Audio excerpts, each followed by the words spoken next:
4 তারিখ থেকে এসআইআর শুরু হবে, 4 তারিখ থেকে 1 মাস যতদিন ফর্ম বিলি হবে আমি রাস্তায় থাকবো, আমি আপনাদের পাশে এসে দাঁড়াবো, চিন্তা করবেন না।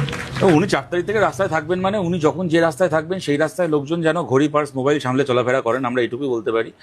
আর উনি হচ্ছে জাস্টিস ফর প্রদীপ কর স্লোগান দিয়েছেন। দেখুন, ও বেসিক্যালি একটা গরুচোর, কয়লাচোর, চাকরি চোর তো ছিলই, আমরা জানতাম, কিন্তু ও একটা স্লোগান চোরও, সেটা আজকে জানলাম।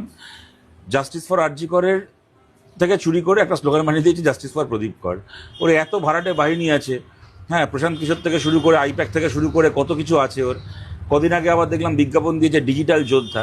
তো ডিজিটাল যোদ্ধা পুষে, এত এজেন্সি পুষে, হ্যাঁ, ওর নিজের মোটা মাথায় কোনো অরিজিনাল স্লোগান আসবে না সেটা আমরা জানি, কিন্তু এই যে এত ভাড়াটে লোক পুষেছে তাদের মাথাতে সবাইকে নিয়ে একটা অরিজিনাল লাইন বার করতে পারলো না, জাস্টিস ফর আরজি কর থেকে চুরি করে স্লোগান বানাতে হচ্ছে।